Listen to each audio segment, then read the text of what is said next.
Meu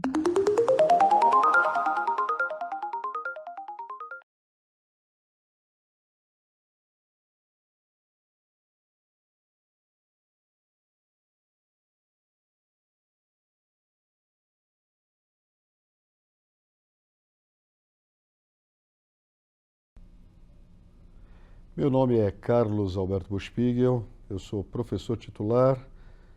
do Departamento de Radiologia e Oncologia da Faculdade de Medicina da USP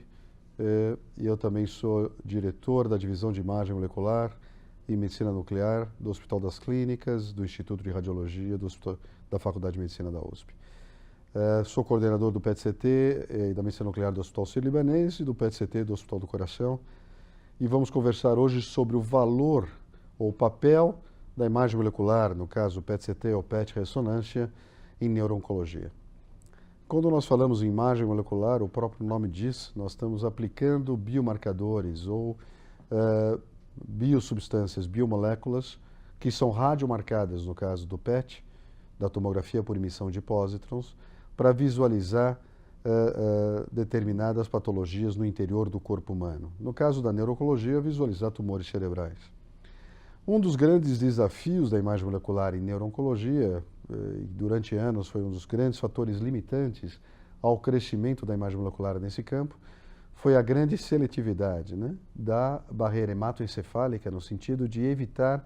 que qualquer substância estranha adentrasse o sistema nervoso central. Isso acontecia também com biomoléculas que nós utilizávamos, que porventura não eram solúveis ou lipossolúveis, ou passavam seletivamente pela barreira hematoencefálica. Então era necessário antigamente que houvesse uma ruptura da integridade da barreira para que esses biomarcadores entrassem no interior da célula tumoral que estava cometendo determinada parte do tecido cerebral ou do cérebro do paciente. Com o desenvolvimento da imagem molecular e da radiofarmácia e da biologia molecular, começou a se desenvolver novos biomarcadores para visualizar tumores cerebrais, mesmo com a barreira hematoencefálica íntegra, ou seja, através de uma característica fisiológica, ou molecular ou fisiológica, que permitisse a entrada desta molécula. O primeiro biomarcador que apareceu com tomografia por emissão de pósitrons foi a glicose marcada, a fluor-desoxiglicose, que é um marcador exatamente igual da glicose. Então, onde tem atividade proliferativa celular em alta velocidade, em alta quantidade, como ocorre em tumores de alto grau que acometem o sistema nervoso central, o glioblastoma multiforme ou gliomas de alto grau, você tem uma alta concentração de glicose marcada no tumor em si, apesar de usualmente você observar uma concentração muito elevada de glicose no córtex cerebral normal. O grande problema quando se utiliza a fluor-desoxiglicose, no caso do diagnóstico da lesão em si, é porque tumores de grau intermediário ou baixo grau principalmente apresentam um grau de metabolismo elevado, só que muito parecido com o tecido cortical adjacente, e por isso que muitas vezes a gente não conseguia utilizar o PET com glicose marcada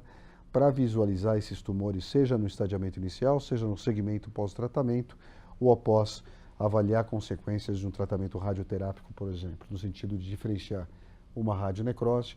de uma recorrência de uma recidiva tumoral. Mais recentemente começaram a aparecer novos biomarcadores, muito mais interessantes e muito mais ávidos pelos tumores cerebrais, tanto de alto grau como de baixo grau. É o caso dos aminoácidos. Então hoje nós temos a condição de utilizar aminoácidos radiomarcados, ou metionina marcada com carbono 11, ou fluoretiltirosina marcado com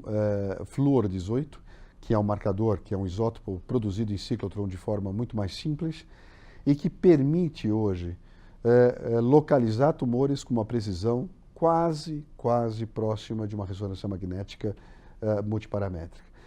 Eu digo quase porque toda a biologia tumoral existe heterogeneidades, existem tumores heterogêneos que às vezes não consomem da forma como a gente imagina aquele determinado aminoácido.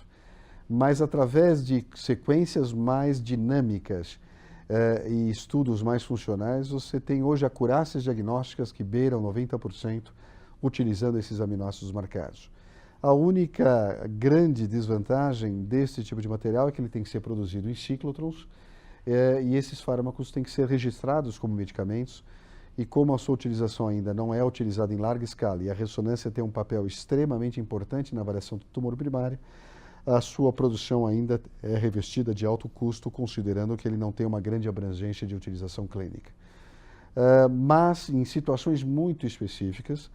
o uso desses aminoácidos radiomarcados tem sido muito importante para orientar biópsias quando elas são negativas, orientada por ressonância magnética. Então, você vai ver a área metabolicamente mais ativa e, com isso, orientar a agulha exatamente no ponto onde ele consome mais aminoácido. Isso permite uma acurácia maior da biópsia.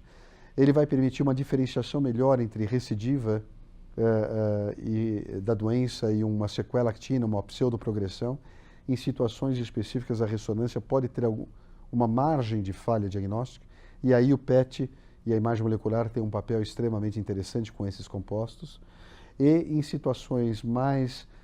específicas, até em situações onde, em estudos dinâmicos que a gente faz logo após a injeção, até 60 minutos, conforme o padrão da curva de incorporação desse aminoácido, nós podemos diferenciar se trata de um tumor de alto grau, baixo grau, e durante o tratamento se ele está desdiferenciando ou rediferenciando de uma forma mais específica.